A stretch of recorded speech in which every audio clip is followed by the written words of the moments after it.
What are the top 10 most defining moments from 20th century Ireland? Stay tuned to find out.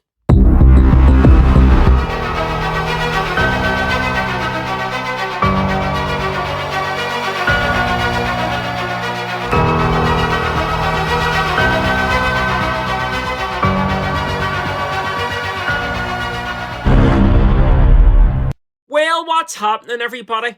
And welcome back to my channel, and welcome back to the top 10s in history. I really appreciate everybody watching these videos because I'm actually really enjoying making them for you. I'm also learning a whole lot about the different topics that I'm discussing, and it's one of the things that I actually love to do in my own life is actually learn. So thanks very much if you're watching in this video, and keep the suggestions keep coming in, folks. I really appreciate it. And if you haven't done so already, please don't forget to like, comment, and subscribe. I'd really appreciate it. Well, folks, I was actually looking forward to doing today's video. Yes, my specialism is modern British history, and I really specialise in Thatcher's Britain, that era. But I absolutely love all my Irish history. So I was actually looking forward to doing this video today. It was by popular demand. This is the top 10 most defining moments from 20th century Ireland. And as I stress all the time, my top 10 could be completely different to this list that I'm about to read out. It could be completely different to your list. And there is so much incidents that happened in 20th century Ireland. There was some incidences that aren't included in this top 10 list that actually made me shocked. There are some that I do definitely agree with. But as I stress all the time, I've put into like AI what they reckon the top 10 is, and this is the answers they give. Once they give the answers by list, then I would do a bit of research on them, tell you what they are, etc. So just bear that in mind. This is what AI recommends the top 10 are. Some that I agree with, you could actually agree with the whole top 10, but there's some that I would possibly include in there that isn't actually there. So just bear that in mind. But yeah, folks, without any further ado, let's get into it. In 10th place, we'll have the beginning of the Celtic Tiger boom around 1995. What was it? Well, the Celtic Tiger was Ireland's biggest economic boom, and it kicked off around 1995, transforming the country into one of Europe's fastest growing economies.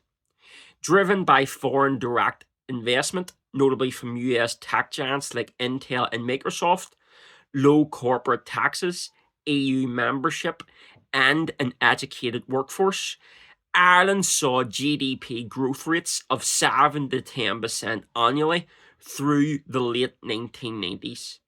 Unemployment dropped from 16% in 1993 to 4% by the year 2000, and Dublin became a global technological hub.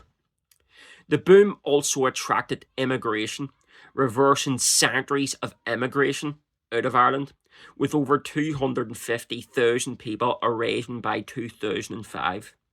However, this economic boom did fuel a property bubble and social inequalities, setting the stage for the 2008 economic crash. What was the importance of this incident? Well, the Celtic Tiger redefined Ireland's global image, shattering stereotypes of a backward agrarian nation. Previously known for immigration and poverty, with GDP per capita lagging behind Europe in the 1980s, Ireland became a model for small economies, dubbed Europe's shining light by The Economist in 1997. The influx of wealth modernised cities, with Dublin's skyline sprouting cranes and glass offices, for example.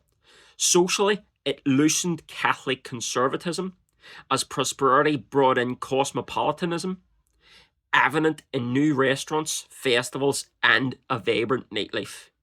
Internationally, Ireland's success drew policymakers' attention, with countries like Estonia studying its tax model.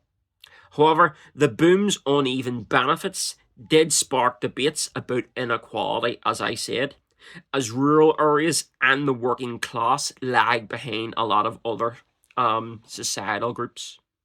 What was the historical legacy of this? Well, the Celtic Tiger's legacy is dual edged. Positively, it left Ireland with a robust tech sector. For instance, Google, Apple, and Facebook maintain major bases there. Modern infrastructure as well, for example, motorways, and a diverse population.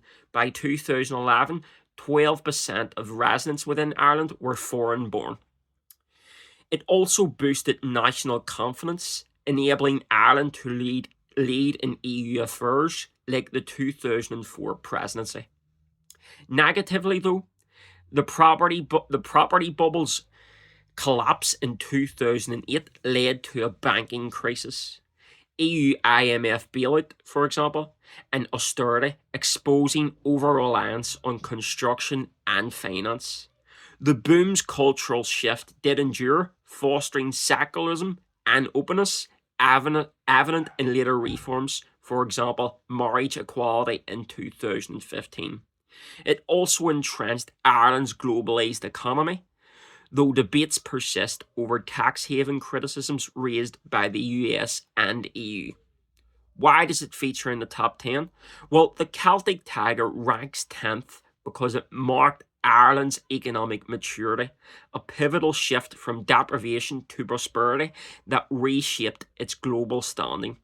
Its transformative power, turning Ireland into a hub for innovation, rivaled political milestones, but its placement reflects its relatively recent occurrence and partial reversal post 2008. Unlike revolutionary events, its impact was economic and social, less tied to statehood. Yet it redefined how Ireland saw itself and was seen abroad, making it a defining moment of the late 20th century. So there you go, folks. In 10th place, we'll have the Celtic Tigers boom around 1995. In 9th place, we'll have the visit of Pope John Paul II in 1979. What was it? Well, on September the 29th, 1979, Pope John Paul II arrived in Ireland, the first papal visit to the country in its entire history. Over 3 days, he addressed 2.7 million people, over half the population, at events including Phoenix Park Mass, where 1.25 million people attended. He was also at a youth rally in Galway and a peace appeal in Drogheda. His sermons emphasized Catholic morality, family values, and an end to trouble violence, urging, on my knees, I beg you to turn away from the paths of violence. Broadcast live by RTE, the visit was a logistical triumph, though northern tensions limited his itinerary to the Republic and border areas, which is crucial. Importance. What is the importance of this event? Well, the visit was a cultural zenith, reinforcing Ireland's identity as a Catholic stronghold where 90% of the population attended weekly mass. It united communities in a rare moment of collective joy, with schools closing and businesses halting. Globally, it showcased Ireland's devotion, with CNN and the Times of London marvelling at the crowds, comparing them to rock concerts. The Pope's peace message resonated amid the troubled bloodshed that was going on, especially during 1979, where over 120 people died in the Troubles. And it earned praise about the criticism from Republicans who felt it overlooked British oppression. Socially, it highlighted the church's grip. Contraception at this stage was still illegal, and divorce was still banned, delaying secular shifts. The event's scale stunned observers, cementing Ireland's image as the Pope's country. What is the historical legacy of this? Well, the visit marked the church's peak influence before scandals later on. For example, child abuse covers ups in the 1990s, etc. These all eroded trust. It inspired a generation with youth rallies sparking vocations, but also entrenched conservatism, delaying reforms like the 1985 contraception legalization. The peace appeal had limited immediate impact though, with IRA violence surging in 1980, for example, but it did plant seed for future dialogue, echoed in later Vatican support for the Good Friday Agreement. Culturally, it's immortalized in folklore and media, with young people of Ireland, I love you, a nostalgic refrain. As Ireland secularised by 2022, over 40% attended Mass regularly.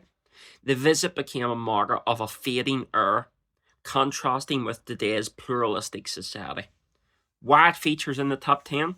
Well, ranked ninth for capturing Ireland's Catholic soul at a pivotal moment. Its globally visible, its global visibility rivaled political events. Its lower placement, though, reflects its symbolic nature, unifying but not structurally transformative, and its reinforcement of the status quo at that time will later be challenged. The visit did define Ireland's cultural identity pre-secularization, making it a touchstone for understanding the century's social arc. So there you go, folks. In ninth place, we'll have the visit of Pope John Paul II in 1979. In eighth place, we'll have the Declaration of the Republic in 1949. What was it? Well, on April the 18th, 1949, the Republic of Ireland Act took effect, declaring Ireland a sovereign republic and exiting the British Commonwealth. Taoiseach John A. Costello, leading a coalition government, announced it in 1948, surprising even allies, as a response to lingering Dominion status under the 1937 Constitution. Celebrations marked Dublin streets, with Eamon de Valera, although absent, symbolically linked to the move. The UK retaliated with the Ireland Act, guaranteeing Northern Ireland's union without Ireland's consent, which ultimately would go on to escalate tensions. What was the importance of this? Well, the declaration was a quiet triumph, completing Ireland's break from Britain after centuries of rule. It fulfilled nationalist dreams, with crowds chanting "Up the Republic," as reported by the Irish Times. Internationally, it did draw mixed reactions, though. The New York Times hailed Ireland's boldness, while Commonwealth nations like Canada worried about setting a precedent. The move irritated Britain, already weakened post World War II, and the Ireland exportation clause provoked Irish outrage, burning Union Jacks in Dublin. It positioned Ireland as a neutral player, free from imperial ties, appealing to post-colonial states. Domestically, it unified a fractious polity, though economic stagnation did temper euphoria at this time. What is the legacy of this? Well, the Republic's birth solidified Ireland's identity, enabling United Nations membership in 1955 and a non-aligned foreign policy during the Cold War. It entrenched partition, though, as Northern Ireland's status hardened, fueling Republican grievances and later Troubles violence. Economically, Ireland struggled. Immigration soared in the 1950s, but the symbolic victory bolstered morale, paving the way for EU integration. The Declaration's legacy endures in Ireland's global diplomacy, from peacekeeping to Brexit advocacy, and its flag flies as a symbol of sovereignty.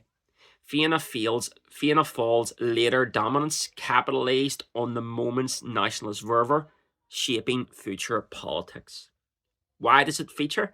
Well, it features eighth because it finalised Ireland's independence, a landmark in national pride, but its lower rank reflects its ceremonial nature, building on prior gains, and limited immediate change. Unlike conflicts or economic shifts, it was a diplomatic milestone, defining Ireland's place among nations and closing the revolutionary era. So there you go, folks. In 8th place, we'll have the Declaration of the Republic in 1949. In 7th place, sort of linked to the last one, we'll have Ireland's entry into the European Economic Community in 1973. What was it? Well, on January the 1st, 1973, Ireland joined the European Economic Community, now the EU, alongside the UK and Denmark, following a May 1972 referendum where 83% voted yes. Membership granted access to a 250 million person market, common agricultural policy subsidies, and regional development funds. Taoiseach Jack Lynch hailed it as a new era, with celebrations in Dublin's Mansion House. Negotiations led by Foreign Minister Patrick Hillery overcame French scepticism, leveraging Ireland's neutrality and agricultural economy. What's the importance of this? Well, joining the EEC was a watershed moment, ending Ireland's economic dependence on Britain, which absorbed 75% of exports pre-1973.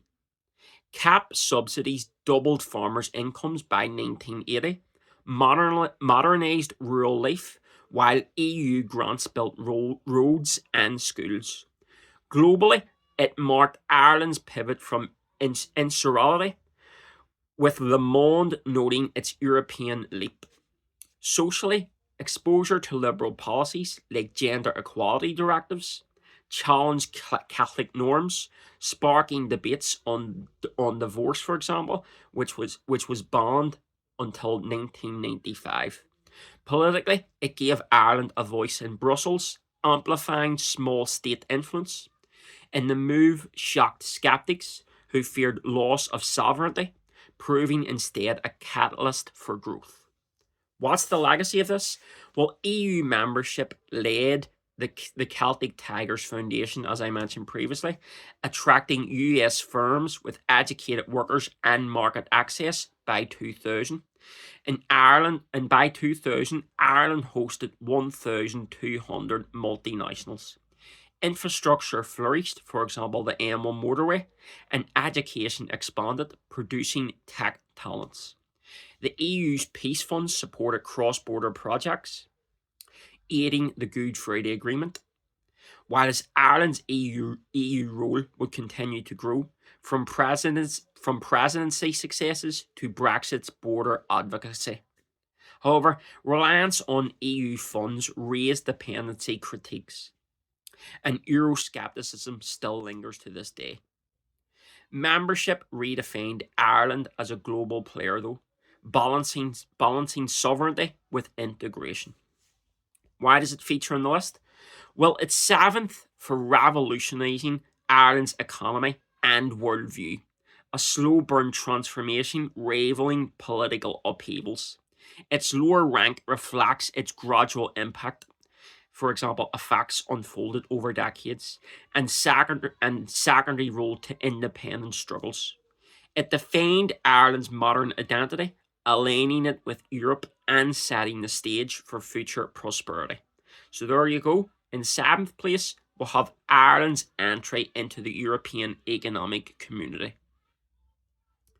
In 6th place, we'll have the 1998 Good Friday Agreement. Actually, the anniversary was just yesterday. On April the 10th, 1998, the Good Friday Agreement was signed in Belfast, ending 3 decades of the Troubles, which killed over 3,600 people. Negotiated by Irish Taoiseach Bertie Ahern, UK Prime Minister Tony Blair, and Northern leaders like David Trimble and Gerry Adams and John Hume, with US Senator George Mitchell mediating within the discussions, it established a power-sharing Northern Ireland Assembly, cross-border bodies, and prisoner releases. Referendums on May the 22nd saw 94% approval in the Republic and 71% in Northern Ireland, despite unionist dissent. What's the importance of this? Well, I think it speaks for itself. The agreement was a global beacon of peace, resolving a conflict that had baffled diplomats. Its signing electrified the world, with CNN calling it Ireland's miracle, and Bill Clinton hosting celebrations in Dublin.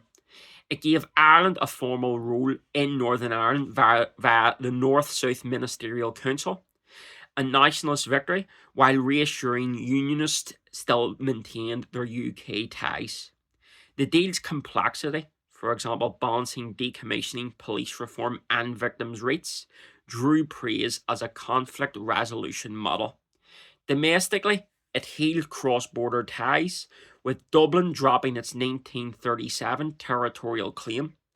Its passage amid the 1988 August Omagh bombing, though, proved public resolve, though hardliners did still resist post this. What's the legacy of this? Well, the agreement slashed violence, and Troubles-related deaths fell from 500 in the 1970s to under 20 by 2010. Power sharing, though rocky, suspended, for instance, between 2002 to 2007, and still continues to be rocky to this day, stabilised governance, with Sinn Féin and the DUP sharing power in 2007. Cross-border trade and tourism boomed, with Belfast revitalised. Globally, it inspired peace processes, and Ireland's diplomatic stock continued to rise. And Bertie Ahern and Tony Blair were lauded. Challenges do still remain, though, with Brexit's border threat and the 2021 riots showing fragility in the agreement's longevity. But the agreement endures as Ireland's peace cornerstone, reshaping North-South identity. Why it features? Well, again, I think it speaks for itself. It's sixth for ending a generation-long conflict, a defining act of reconciliation with global impact. It ranks below independence milestones because it addressed a consequence, partition, rather than creating the state, and its northern focus slightly dilutes its republic-centric impact. It defined Ireland's late-century role as peacemaker, though. So in sixth place, we'll have the signing of the Good Friday Agreement. Now we're into the top five. In fifth place, we'll have the 1937 Constitution of Ireland. What was it? Well, enacted on the 29th of December 1937, the Constitution of Ireland was adopted after a plebiscite, I can't pronounce that word, replacing the 1922 Free State Constitution. Drafted under Eamon de Valera's Fianna Fáil government, it named the state Éire, declared sovereignty, and established a president as head of state. It promoted the Irish language, recognised the Catholic Church's special position until 1972, and claimed jurisdiction over all 32 counties despite partition. Articles on family and women's roles reflected conservative values, though, while rights like free speech were enshrined. What's the importance? Well, the Constitution was a bold assertion of Irish identity, severing symbolic British ties, for example, abolishing the Governor-General rules. Its passage, with 57% approval, unified nationalists, with the Irish press hailing it as Ireland's Magna Carta. Internationally, its 32-county claim provoked UK protests, though, reported by the New York Times as a diplomatic flashpoint, escalating partition tensions. The Catholic ethos shaped education and law, banning divorce, as I said, until 1995, while language provisions revived Gaelic pride. It balanced tradition and ambition, defining Ireland as neither British nor fully unified, a nuanced stance that resonated globally among post-colonial states. What's the legacy of this? Well, the Constitution guided Ireland for decades, shaping a conservative society. Catholic schools dominated, and censorship was rife. For example, banning Joyce's Ulysses. Amendments liberalised it. The church's status was removed in 1972, divorce legalised in 1995, and abortion bans lifted 2018. The Irish language mandate spurred revival, with 1.8 million claiming proficiency by 2016, though usage still does lag. The territorial claim fueled IRA campaigns until the Good Friday Agreement's 1998 revision. Its rights framework enabled landmark cases like the Marriage Equality Act 2015. Globally, it inspired constitutions in India and Malta, cementing Ireland's legal legacy. Why it features in the top 10? Well, it's fifth for codifying Ireland's soul, Gaelic Catholic sovereign, while setting legal foundations. Its lower rank, though, reflects its consolidation of prior gains, not creation, and its conservative limits, which later required reforms. It did define Ireland's mid-century character, a blueprint for a nationhood with global echoes. So there you go. In fifth place, we'll have the 1937 Constitution of Ireland. In fourth place, we'll have the Irish Civil War begins, 1922. What was it? Well, on June the 28th, 1922, the Irish Civil War broke out when pro-treaty Free State forces under Michael Collins shelled the anti-treaty IRA's Four Courts garrison in Dublin, occupied in defiance under the 1921 Anglo-Irish Treaty. Triggered by disputes over partition and oath of allegiance, the war pitted former comrades against each other. Key moments included Dublin's bombardment, Collins' death in an August ambush, and anti-treaty executions, with 77 by 1923. Lasting until May 1923, it killed over 2,000 people, wrecked infrastructure, and caused millions of damage. What's the importance? Well, the war's eruption stunned a world expecting Irish unity post-independence, with the Manchester Guardian lamenting Ireland's suicide. It defined the Free State's survival as pro-treaty forces secured Dublin and major cities, but it did fracture nationalism. Collins' death at 31 was a global tragedy. Reuters called it Ireland's darkest day, robbing the state of its charismatic leader. The conflict entrenched divisions, alienating Republicans who rejected partition and creating a siege mentality. Internationally, it exposed post-colonial fragility, drawing parallels to Russia's civil war, and tarnished Ireland's image as a cohesive nation. What's the legacy of this? Well, the war birthed Ireland's political divide.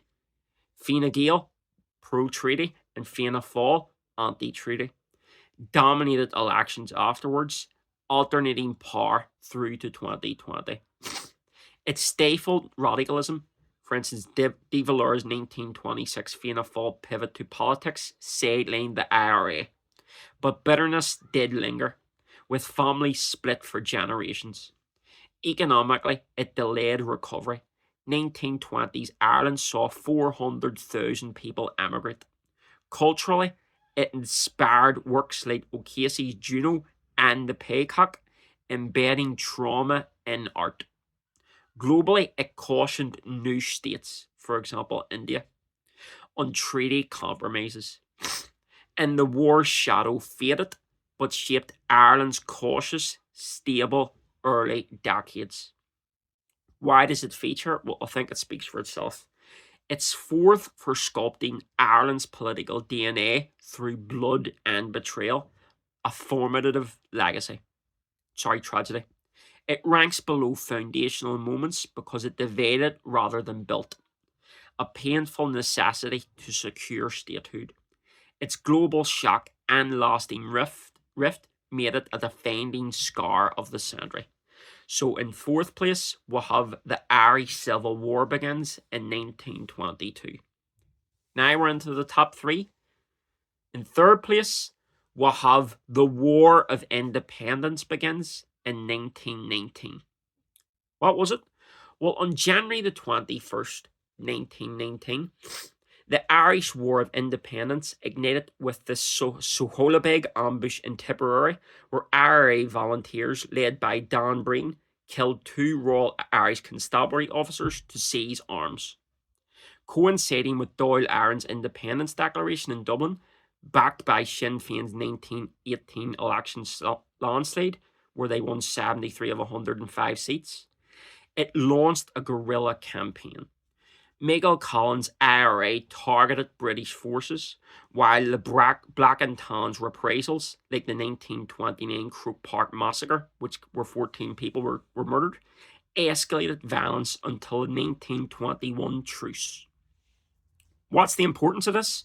Well, the war's start was a clarion call for freedom, electrifying Ireland and alarming Britain. The Soholabeg deaths, though small, signalled defiance, with the Irish Independent calling it a spark to the powder keg. Internationally, it framed Ireland as an anti-colonial vanguard, with Lenin sending envoys and Gandhi studying Michael Collins' tactics. Sinn Féin's Dáil, though symbolic, asserted legitimacy, boycotting Westminster, and the war unified disparate groups, for example, Labour, women, and the clergy, under independence, but British atrocities, for example, the courts burning, hardened resolve, shocking Geneva's League of Nations. It redefined Irish identity as militant yet moral, earning global sympathy. What's the legacy of this? Well, the war birthed the Free State via the 1921 treaty, achieving partial independence. It lionized the IRA, fueling later campaigns, but its violence, 1,400 deaths, scarred communities. Women's roles, like the Cumann na mBan couriers, spurred gender debates, though gains did stall. Globally, it inspired decolonialization and shaped guerrilla warfare theory. Culturally, it birthed myths, for example, Collins as a hero, and art, for instance, Ken Loach's The Wind That Shakes the Barley. Its legacy of sacrifice and compromise endures in Ireland's national psyche. Why does it feature? Well, it's third for launching the fight that won a state, a seismic shift with global ripples. It trails the treaty's fruition and rising spark because it executed, not conceived, the vision. Its blend of heroism and horror defined Ireland's revolutionary ethos. So there you go, folks. In third place, we'll have the Irish War of Independence begins in 1919. Just missing out on top spot, in second place, we'll have the Anglo-Irish Treaty is signed in 1921. What was it? Well, on December the 6th, 1921, Irish negotiators Michael Collins, Arthur Griffiths, and others signed the Anglo-Irish Treaty with British leaders like Lloyd George in London, ending the War of Independence. Ratified by Dáil Éireann between 64 to 57 in votes in January 1922, it created the Irish Free State, a 26-county dominion with fiscal autonomy, but partitioned 6 northern counties into Northern Ireland.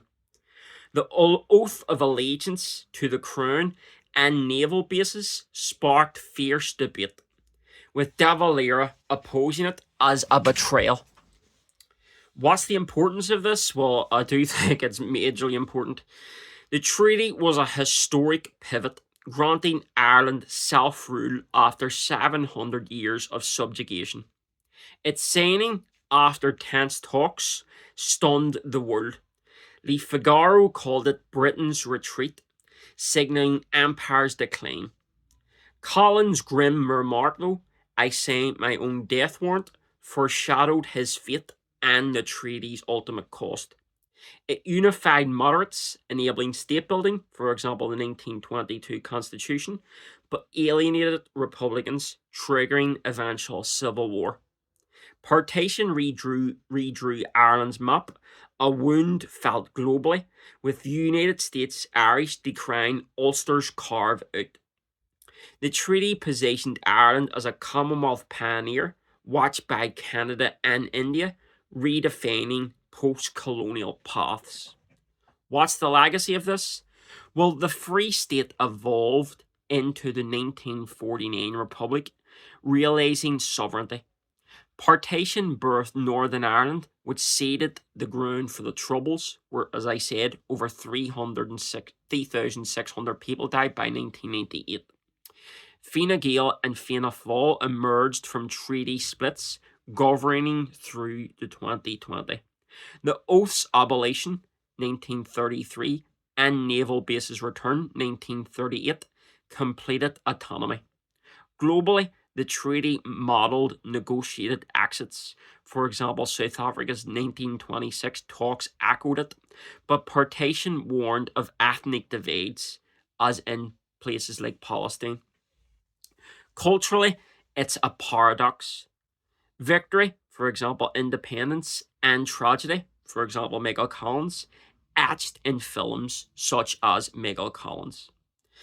Why does it feature on this list? Well, it's second for birthing modern Ireland, a flawed but foundational act with global weight.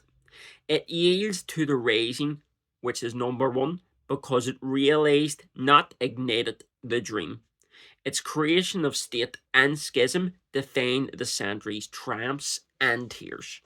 So in second place, we have the Anglo-Irish Treaty signed in 1921. What is first? Well, it basically says it is the Easter Rising of 1916. What was it? Well, on April 24th, 1916, about 1,600 Irish volunteers and Irish Citizen Army members, led by Patrick Pearse and James Connolly, seized Dublin's General Post Office and other sites, proclaiming an Irish Republic. The Easter Rising lasted 6 days, facing 16,000 British troops.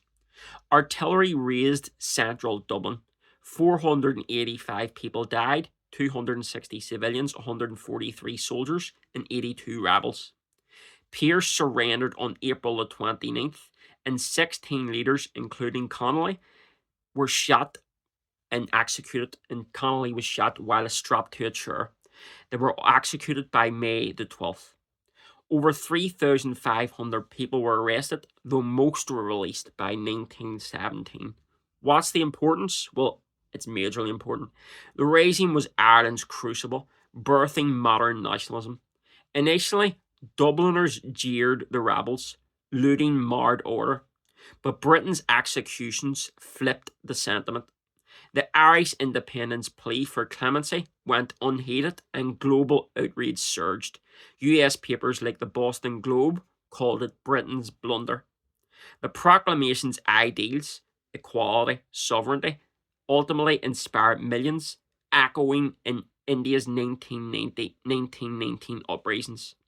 Women's roles, for example those of Constance Markievicz, challenged norms, and Connolly's socialism tied class to nation.